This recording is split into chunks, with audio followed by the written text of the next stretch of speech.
Come on, porpoising. I can feel the porpoising! That is so sick! G'day guys, I've spent the last few months testing out the Next Level Racing HF8 haptic feedback pad, and today we're going to determine if it deserves a spot on your sim rig.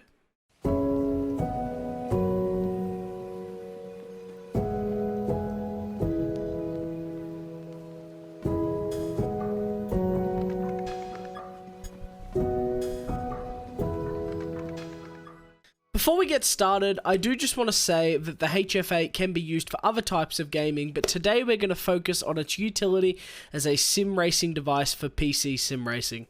I also want to disclose that Next Level Racing do sponsor my Twitch stream and did send me this product to review. However, these are my own honest thoughts and they did not have any editorial control of this video whatsoever. The device has 8 motors that provide haptic feedback at different points across the seat insert. It attaches to your sim rig using a system of straps that don't super secure it to your seat, but are enough to hold it in place and allow it to move so it can kind of mold to your body when it's sat on. The device itself is made out of a nice fake leather material that looks quite racy, with cushioning on the inside and a black material on the back and quite prominent branding on the headrest. The material does have holes in it, which helps to make it a little bit breathable, but overall, like any fake leather chair, it can get a little bit sweaty in hot conditions. The device itself is quite thick, meaning that you do need to adjust your sim rig seating position to accommodate it. So if you're planning on always using the device, which I guess a lot of people who buy this will, that won't be a problem. But if you're planning on hot swapping it in and out, it might become a bit of a pain having to readjust your sim rig every time. Vibration intensity can be changed with a little control box that comes off the device. It's got a quite intuitive red knob, title of my sex tape, that you can use to turn the device on or off or control vibration intensity, which is displayed with an LED ranging from green being the lowest to red being the highest, although you can see the exact number of vibration intensity in the software and adjust it there as well. Coming out of the control box, there's a USB port and an aux port. You'll really only be using the USB port when using the device on a PC using the Next Level Racing software, which is how you get maximum functionality out of a device. Although the aux cord does allow you to use it with a gaming console or in an audio reactive mode where the vibrations will react directly to audio, although we're not focusing on that today. Coming out of a device as well is a power cord. You will need to give up some real estate in your ever valuable sim racing power strip for this, which I guess makes sense. You're needing to power 8 haptic motors, so it does need to be plugged into the wall as well. In terms of vibration strength, at 100%, the HF8 is definitely very strong. I found myself using it at about 80% on average, but I was adjusting all the effects separately, using some at 20% or 100% in the software, which we'll talk about a little bit later. An advantage this device has over a transducer-based device, like a butt kicker or something like that, is that because you're sitting directly on it, it's going to put a hell of a lot less vibration through your sim rig, which is always a good thing. And it's also going to make a lot less noise. So little noise, in fact, my girlfriend was sitting literally there yesterday and she couldn't hear the device going off at 100%, which is obviously another big advantage if you race on speakers or you have other people in the house, or you don't want to wake up neighbors or stuff like that. No! Daniel! Why are you such a Oh God, John was right! With a device like this, comfort is obviously going to be a make or break factor for a lot of people, and the cushioning inside this device does do a great job of making it comfortable. I was able to sit in it for long sessions without really having any drama whatsoever, multiple hour driving sessions included in that. What I will say is, though, it did take a bit of getting used to, and you can still feel slight lumps where the rumble motors are. That being said, though, I think Next Level Racing has made sitting on 8 rumble motors about as comfortable as it could possibly be, so kudos for that. Now, though, it's time to get to the most important part of the review, which is how does this device actually work sim racing, and is it something worth putting on your sim rig? And for that, we're going to go through the software itself, show you the different effects, and talk about how I found them, and also show you what games the device is compatible with. Here you guys can see the HFS software, which has been made by Next Level Racing to control all of their motion devices, including the HF8 haptic feedback pad. The software itself is pretty good to use. Normally, if the device was on, I could press any of these to test the individual pads, and then here are all the games the device supports, as well as just having it respond to your computer's audio, and all the settings. And all the settings for major sims are basically the same, which are available here, and we'll go over them in a second. The only notable exclusion here that some people might be disappointed about from a sim racing standpoint is rFactor 2 is not supported as of right now. But let's go over some of the different settings.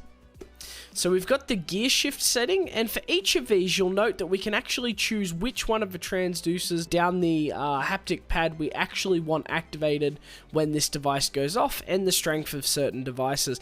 This is how I've chosen to set it up and how I like it, but obviously that'll come down to personal preference. Gear shift gives a noticeable little jolt every time you shift a gear, kind of like you get in a real car. I really liked this and personally just had it on my back, so I got a bit of a tiny little jolt in the back when I was shifting gears. This honestly was really epic for me and really helped with immersion, and I had that on about 88%. This is something I really liked. Braking is fairly straightforward. It vibrated as I was braking. I actually quite like this effect. It kind of helped simulate the vibration of a car stopping. Something I was disappointed in though is that I was kind of expecting this to work like an ABS system, ABS lock light type thing, where it vibrated when I was locking up, which I'm not sure if you're actually allowed to do that because it could be considered cheating or whatever, but I was a little disappointed that wasn't an option, but it definitely overall helped with immersion. You've also got the rev limiter, which vibrated when you hit the rev limiter. I found this didn't always work perfectly, and honestly I just found it annoying, so I turned it off, but it vibrates when you hit the rev limiter. Acceleration vibrated as you were accelerating. Again, I didn't really like this effect, but it's something where you might want it on a lower effect to help that speed kind of immersion coming through. There's the speed effect, which responds to how fast you're going. I quite like this on a really low setting to kind of give me that feeling of motion and kind of like vibration as the car's speeding up. And it relates to the car's top speed, whereas acceleration was responding more to throttle position and how fast the car was going up in speed. Engine RPM, same thing. As the engine went up in RPM, it would vibrate. This is something where in some cars I think it could actually be really cool. And then ground effect and suspension have a special feature, which is you can actually control what side of the car you want to react to what, which is really awesome. So ground effect, I initially thought this was going to be the effect of a ground, and then I thought it was ground effect aero. Turns out ground effect is actually curbs. So I had this turned on. I wanted it just in my left shoulder apparently. No, I had it in my left and right shoulder for when I hit curbs, just to give me a bit of a jolt on 61%. But the suspension one, this is where most of the immersion comes in, where you can choose what side of the car vibrates where.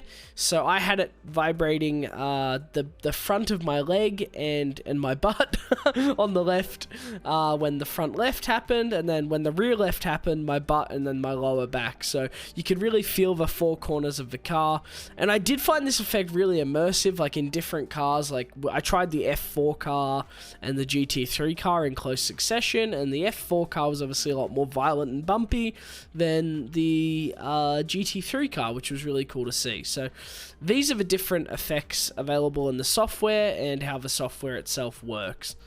To answer a very important question, however, will this device make you faster? Will it increase your lap times? No, it won't.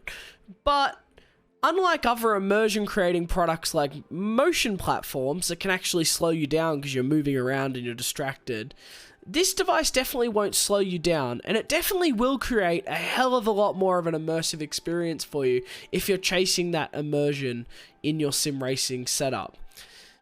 I don't really see why you would buy a butt kicker over this device. I think this device is kind of the clear winner if you're thinking of a haptic feedback device.